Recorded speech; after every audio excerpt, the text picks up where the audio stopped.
No. George Zimmerman, as you know, shot and killed in self-defense, according to a jury. Trayvon Martin. And he is now still, even after being found by a jury to be not guilty of any crimes, he has been set free and is now a free man. Later on, to come find out, he is somewhat of a hero as he pulls people from a burning car. Yeah, the car. I heard that. A car rolled over or something. A little bit of a speeder, got pulled over, but was let go by a Texas police officer. And then another picture of him showed up on TMZ at the Caltech gun facility, where he was looking at purchasing a weapon, something he has a right to do as a citizen who has never been charged with a felony. So now, George Zimmerman, who I still maintain, as do many people, seems like 50% of the people, George Zimmerman had to go and defend himself on trial in a situation that seemed to be pretty clear-cut due to Florida law, that he should have never even been arrested or it should have certainly never made it as far as it did in the judicial system. Now that he had to go through that and has been found not guilty, he is now suing to get his legal fees back. Oh, my goodness. Don't you think he deserves that? If he shot a white guy, no one would have even talked about this. He would have never been arrested, and he would have never had to. The Florida judicial system would not have bogged down with this. It should have never gone to trial. I believe he deserves all of his money back. Does he have the same lawyers in the civil suit that he had for the criminal suit? I do not know that. We don't know that. Good, I would. They were good guys. Mr. O'Mara, Uh-huh. and the other gentleman escapes me. I can't think of his name right now. Lex Luthor. Yeah, is that what? Didn't he look just like? Yeah, he does. I guess he does. Remember, if you're going to make a claim against the state, which is what you're doing. Well, let me ask you. I know that there is a cap on it, right? Right. Okay, but if in this case, are you really making it against the state? Are you suing for, or isn't that part of the process? Like, I mean, I would imagine that you're not suing for damages based on your suffering. You're suing based on tangible numbers. You can say, this is how much I spent. Right. This is how much you owe me, even though there's a cap. Like if he said, look, I fell in the hallway, and now you guys owe me $1 million. Well, they're like, well, here's $200,000. You're capped. But in this case, it's like, this is how much you cost me. Well, there was talk about this after the Casey Anthony trial, and then it kind of faded away because of how much of the taxpayers' money went to fund her defense, because she was appointed counsel, although it was a private counsel. And then private counsel can get money through the JAC, the Judicial Administration Commission, for all of the fees that they paid for all the experts. But let me go back to your question here. You still have to have a waiver of sovereign immunity, regardless if it's personal injury, regardless if it's administrative, regardless if it's attorney's fees. And a perfect example is when you have the Innocence Project. And you have all of these inmates that are released from prison because of the DNA. Well, that is similar, a little different, but it's in the same If they all category. were to come back and sue the court system. And they say, hey, look, I've been incarcerated for 5, 10, 15 years, 20, or whatever, and, they get a lump sum settlement for the time that they lost their freedom from the state. That has to have a waiver of sovereign immunity, which is executed by the state legislature and then signed in by the governor. So how does that happen that some of these guys get out and rightfully so, they get like $20 million? They expedite it because of the publicity. They expedite it because of the public outrage and outcry. I mean, the case that I have with the city of Tampa, that was the motorcycle case from 2004. Right. The accident was in 96. The trial was in 04. We litigated that through the second DCA all the way to the Florida Supreme Court.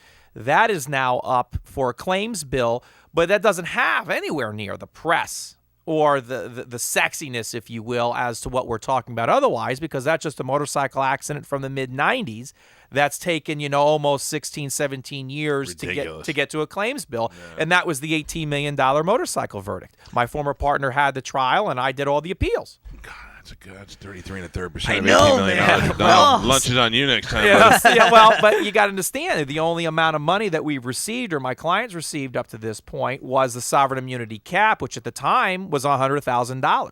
It has since increased But at the time, that's all that was, and now you have a claims bill. So back to the Zimmerman case. Yes, they would have to have a waiver of the sovereign immunity to some extent before they did anything. And then, of course, now you're thinking of, well, wait a minute. That money comes from where? Well, from us, the taxpayers. Wow. So now what you're going to have is you're going to have more marches, maybe.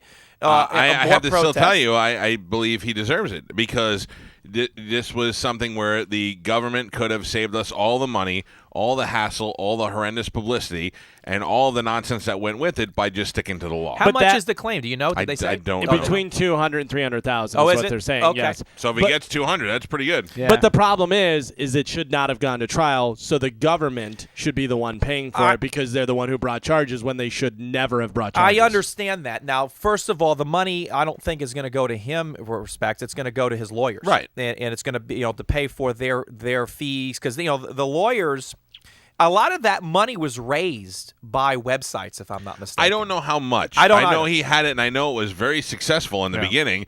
But that was also when he had different counsel, and they quit after he had done the website against their advice, from what I remember. His brother was on the show, and I don't remember if we talked to him about it or not. And I don't think we did. As I'm talking to you now, I'm trying to remember if that came out. I want to say we talked about it, about him raising money. I think you asked the question, well, how's he affording, these attorneys? And I think you had that. I can't remember.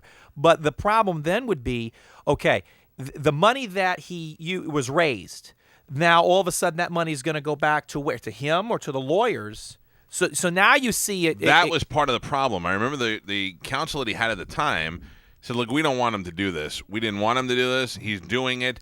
We don't know where that money is going. We don't know who's responsible for the taxes on that money, and they bowed out of it. But now if I'm the next guy that rolls in, if I'm O'Mara and I roll in there and I see that he's got $90-something thousand already, and it really didn't even get heated at that point yet, I say, okay, let's move this into the right sort of charity fund. Let's do it the right way and keep it coming. Well, let me be consistent. When I have clients that receive not guilty verdicts, and regardless of whether it's felonies or misdemeanors, remember the majority of the misdemeanors I do are the 3 Ds: DUIs, drugs, and domestic violence. Or I do them all, but those are the most common. Spanish will use all 3 of those. If he's not used all 3 already, but that's attorney-client privilege. Or if they're felony cases, clients will come to me and say, all right, Mr. Fariello, guess what? We got our not guilty. Great job. I want to sue the state attorney's office, or I want to sue the police department or the sheriff's office.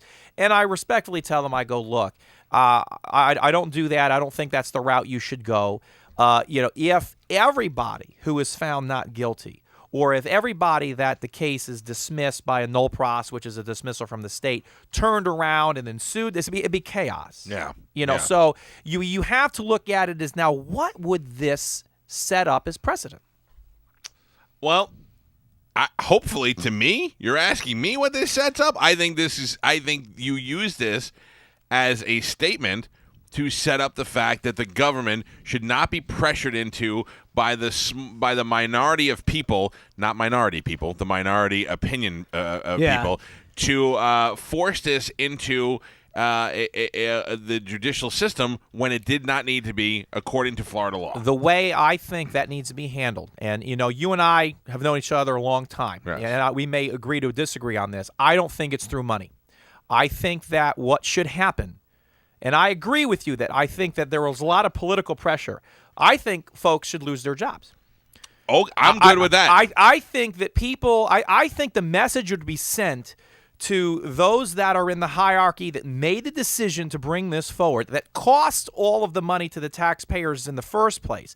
I think that they should be removed from their position because of what happened. Not so much allowing the floodgates for people that are found not guilty or cases dismissed to, hey, all right, I'm going to sue and we're coming after you. But you need to hold people accountable for the decisions they make. I'm more for that than I am the money. If that's a possibility, I would rather see that than anybody get any money, because that money's coming out of my very fat paycheck. I think, you and I agree on that, but I think that to me sends a stronger message. Yes, yes. I didn't really think of that even as an option. Mm-hmm. Yeah, if somebody can come down and go, look at the mistakes that were made, look what this cost us and the people. You made that decision because you didn't have the balls to stand up for what the law already is. you're out. I'm happy with that. Yeah, and again, I don't want to say anything negative about anybody, and I'm not mentioning anybody specifically, but I think that if you look at it in totality, that whoever makes these decisions, and there's a lot of people there, Yeah. and I don't looking for anybody to lose their job or lose their career or lose their livelihood,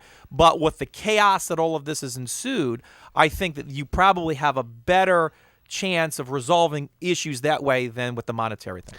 I tell you, I like that idea better. I like Yeah, to see, right? I like to see people's heads roll when they've done the wrong And thing. of course, I'm probably going to get calls if people. It's a good thing in 48 hours I'm on maternity leave. I ain't going to be around here. Yeah, what's the deal? We don't have a kid yet. What's going on? We got Pumpkins. we decided that the kid could hear you, and he doesn't want to come out. He is like comfortable. That He's guy doesn't cozy. shut up. I'm staying in this hole. He's like, what the hell's going on? He can hear Pooh Bear screaming outside. She was at the hospital today for pre-op stuff. We've Does been she to need me at all? We've been to the hospital twice. They keep sending us home. We are scheduled C-section for Thursday, and unless something happens today or tomorrow, that's it. I mean, right, we'll be good. in the hospital over Labor Day weekend. No pun intended, but Hey, zing. All right, listen to me. We got a full board of phone call. Actually, we have one line open, so if you want to get on the line, do it now. Insurance problems, illegal recordings. We've got doctor stuff, employees suing employers. I will get to all of your phone calls with Dominic Fariello, our attorney. Ask the Dom when we come back. It's the Cowhead Show. The Cowhead Show, the new 102.5, The Bone, Real Raw Radio. Yes, did you see where I left that big sign? The red one. Yeah, where's that? It's on my desk. Oh, it was on your desk? I was going to give that to Aaron. I'll grab it after this. Hey, I got your message. I'm sorry I missed your call. I was out at the beach most of the weekend, and I didn't. I'll be honest with you, I didn't know where we were at baby-wise. I'm like, I'll wait to see if he shows up on Tuesday. Well, let's get. I mean, we can get together tomorrow, or I'll call you. I wanted to get your opinion, Right. and I want to get your permission on some things. Quite frankly, before I do anything, I like to run things by you. Okay. But I hadn't called you up or texted you back because it was still in the formation. Junior is still in Orlando. He and I were going to meet today, but he's not here. So, it wasn't. If it was something pressing, I would have called you or texted and say, Right. "Hey, So Cal, I figured need I'd you." wait to see today and see where you're at with it. No, but I wanted to. I want to make sure. I just want to make sure I go over things with you first before I do this thing. What I don't understand is, if I was mad at Jade and I did that, I would totally. Everybody would be like, "Hey, man, you can't do that. That's not cool." Well, people would be freaking out. I mean, you gotta understand. You're a big guy, and you've been here in your show, and you can't do that. We never get away with that stuff. Drew, they're like, "Well, that's true. He's very professional. He's great. He's the best guy in the building." You get a lot of perception is reality. Yeah. Well, Galvin. You're 6'5". All right, Dominic Fariello is here. He's our attorney at AskTheDom.com on Twitter, and of course, AskTheDom.com on the internet.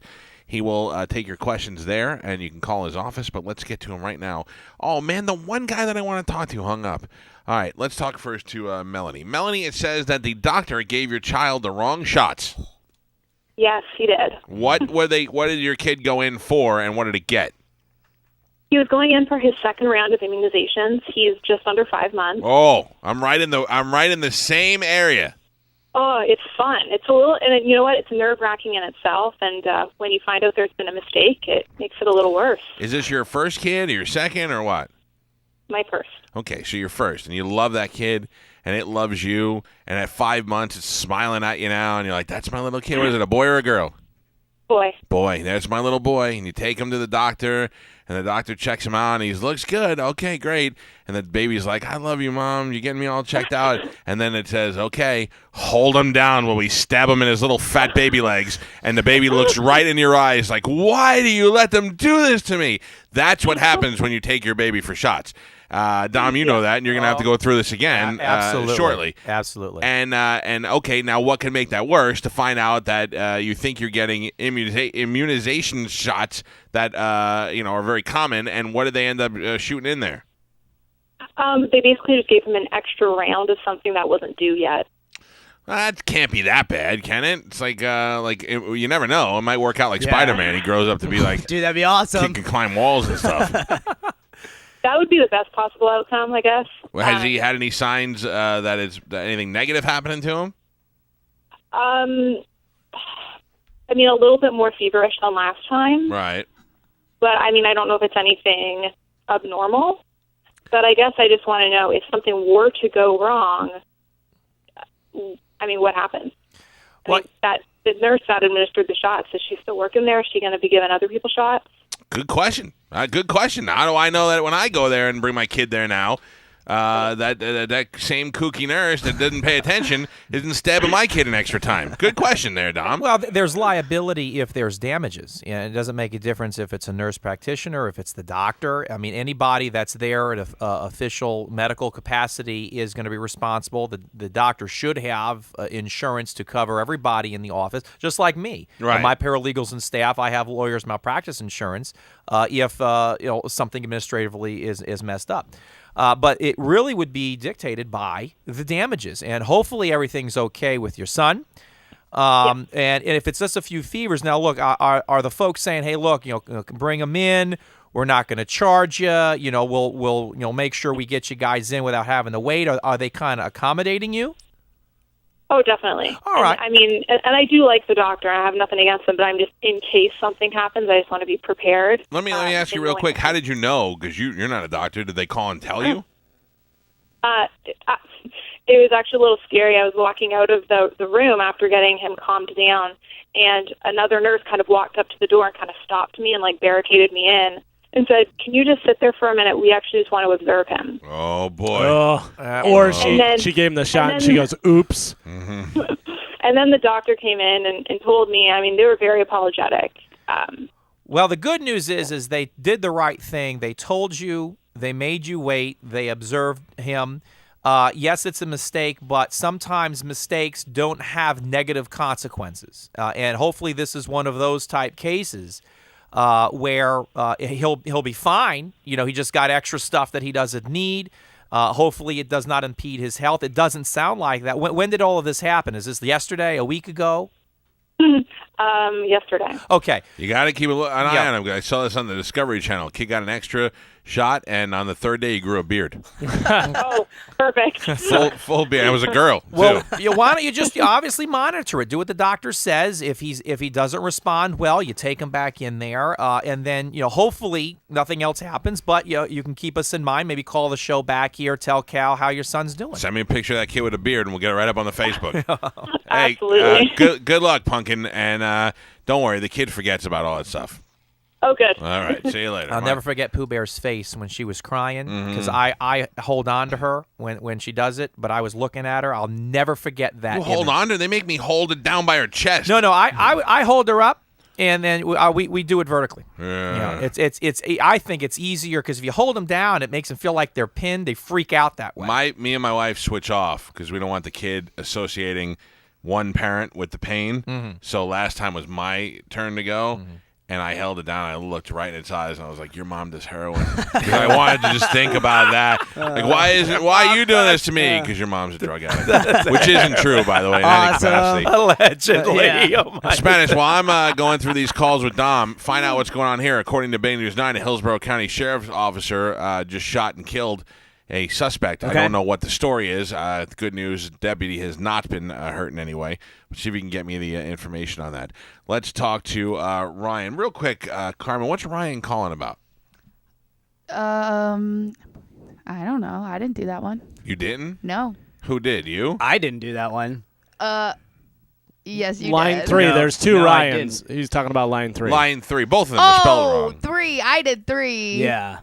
Spanish did 5. All right, well, 3 I'm curious about. Okay. Raphael. He Yeah. wants to raffle off his vehicle. So that's not how you spell Raffling. Why did you capitalize the R? I'm like, he wants a Rafi. Like, I'm trying to figure out what that word is. Because I sometimes just capitalize the significant word in the sentence. Why? As you were taught in school, right? No, just for here. So that to draw my attention to it? Yes. So you capitalize the important word. By important, you mean the word you misspelled? No. Yo. Ryan, you want to raffle off your vehicle? Yes, I do. What do you got? What kind of car you got? I got a 2011 Mitsubishi Galant, and I'm about $4,000 upside down on it. And I was curious if it's legal to raffle off the vehicle. Interesting. I know a lot of people were doing that with their houses when the housing crash happened. A couple of people's, you got to buy a $100 ticket. You have to sell at least 300 tickets or whatever it was in order for it to make sense, and then it never works out. Yeah, I think personally that you'd probably be better off taking a car to an auction, doing more of a bidding war on that. I mean, a 2011 is a newer model. I don't know if you can. I don't know if you're really going to yield the response on a raffle. I mean, what is it? $5, $10 a ticket? No, I was going to sell like 200 tickets at $100 a piece. It depends on. It depends on the number of folks there, obviously, and if they're willing to do that. I think that you're going to have it backed up in a contract. I would have something in writing that explains the process to them. They all would have to agree. Now you're talking about coming into a raffling agreement with 100 or 200 people, depending on how you want to work it. But if somebody says, and here's why.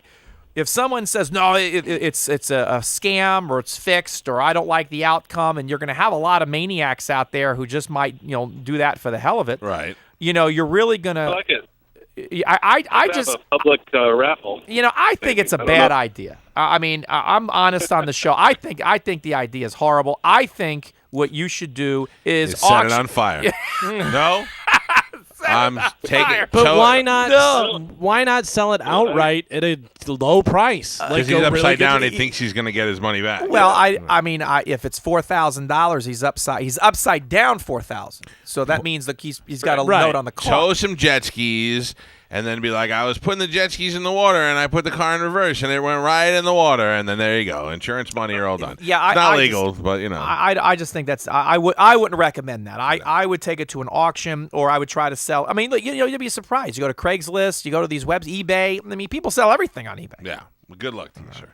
Go to Quibbits, whatever that is. James, you're on with Ask the Dom. What do you have, James? Don't set it on fire. I'm sorry, James. That is arson. No, he's totally right. Totally let it go into the water. That's the way to go. In 2014, sink it. What's up, James? Sorry, James. Yeah, last week I met up with my ex-wife, and we had an injunction involved at this point. And I talked to an officer, and he said I can legally record a person if I acknowledge that I'm recording them before we talk. Yes. Yeah. Is that legally right or not? Well, yes. If you tell somebody what you're doing, and here's an example of how you would hear of it. You ever call a company sometimes, and they'll say this phone call is being recorded for quality assurance purposes? Have you ever heard that? So, and sometimes it's usually with customer service, credit card companies or whatever. If they disclose that to you, your conversation is recorded, and whether or not they use it for quality assurance or not, but it's recorded. They use it against you in court when they're trying to collect money from you. Yeah. You can do that. The law is like when you call the radio station, you're calling a radio station, I can put you on the air, but I can't call you from my studio at home and record you without letting you know that I'm recording and get your permission first. But that's what the law is in the state. Mm-hmm. But if you give somebody a heads up and they agree to it, then you're fine. Why are you going to try and record you and your ex? Yeah, so she has to agree to it, though? Yeah, and what you do is you roll tape and you go, hey, I'm going to record this conversation so that we both have no mistakes or whatever, and then she has to say it on tape. She'll have to go, okay, that's fine. That's perfect. Once you got her doing that, then you're good. Okay, if she says that, I already did this and recorded her, and she said, okay, and then 5 minutes into the recording, she gets pissed off, or sorry. No, you're fine, you're fine. She gets mad and says, well, now you can't record me no more. Well, I'll be like, too late, I'm already recording. That's what I did. And then she had another officer tell me, well, I don't know. The officer said, I don't know. You have to look it up. So I figured, I'm going to talk to Dom. Well, I would imagine once she tells you that she doesn't want to be recorded, that you probably have to stop. But it depends on where you are. If you're in your house and you're recording, be like, okay, then leave. Yeah, if she withdraws her consent, if you really strip it down to its basic elements, if she consents to being recorded, then at some point in time in the conversation, she withdraws the consent. That's that. I think that at that point in time, you just say, well, all right, end the conversation. I don't know why it's necessary you're talking to your ex. I think that in family law cases, that causes nothing but problems, i.e. the phone call to us today. He thinks if he gets her on tape going, yeah. I don't want any of your stuff. I just want you out of my life, and be like, Your Honor, she didn't want any of my stuff. Well, did you have a family law attorney? Oh, I hung up on him. He was too weak. Ryan, you are the last call for Ask the Dom. What do you have, Ryan? I hired a trucker to take some cargo from Tampa to Miami through a broker. By cargo, you mean drugs, sir? Yeah, right. No, just some stuff on a flatbed truck. Once the stuff was received by its receiver down in Miami, I went ahead and paid the broker, and then I received a letter a month ago saying that the trucker is suing me because the broker never paid him. There it Am is. I liable to have to pay the trucker? What agreement in writing do you have with the broker? Nothing. Just an email saying pick up this cargo for X amount of dollars, which was only $450. But then I received this letter from an attorney saying I'm being sued by the trucker who never got paid by the broker for $1,200 he's suing me for. Now, did you ever know or meet or have a conversation with the trucker? Never. Okay, Just so the you're broker alone. dealing with the broker. You don't know who he's dealing with, correct? Absolutely correct. Okay. Yes. So, well, what you have is a counterclaim or a countersuit where you can bring in the broker. Now the they can't find the broker. The problem is that the nexus, the connection where you go from, they had an agreement, we would assume, through the broker, which you would have to determine and discover. Now here's the problem for you. You're being sued. You can't ignore that. So now you're unfortunately going to have to invest some money, either yourself or get a lawyer to defend yourself because of the actions of this broker, in order to avoid any inherent liability for you. But this is all in small claims court because it's an amount less than $5,000. That's what sucks about this call, is that this person's going to have to defend himself because of the action of this broker. But we get those every once in a while. Absolutely. Yeah, sorry, sir. You want to hear Pete on the phone yell at people? Wait till he starts talking to guys who move cars for him. Yeah. I had to hire a guy to move a car to get it from here to Atlanta, and it's supposed to be there in 8 hours. At 9.5 hours, that man's a lunatic. Where's my goddamn car? That's good for you. I don't trust any of those guys. All right, Dom, thank you for coming in and helping our listeners today. I know that sometimes the legal advice isn't always the best advice, so you have to excuse me for suggesting that a guy set his car on fire or pour it into the ocean. Both work fantastic. I've heard. I've never done any of that. If you didn't get through to Dom today and you would like to talk to him, you can go to askthedom.com, or you can always call him at 813-251-5550. Let me ask you to write that down and keep it in your glove compartment, and I'll tell you why.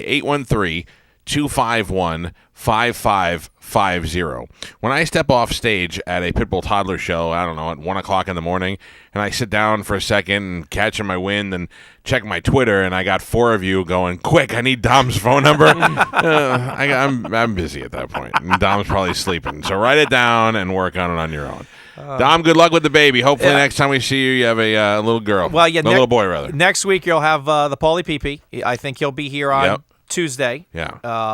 And then I'll hopefully be back after that. And look out, because from what I hear, they're giving kids double the shots that they need. We'll take a quick break. When we come back, an update on the Hillsborough County Sheriff's Officer who shot and killed the suspect. And after the top of the hour, Galvin's got news. The Cowhead Show. The new 102.5. The Bone. Real Raw Radio.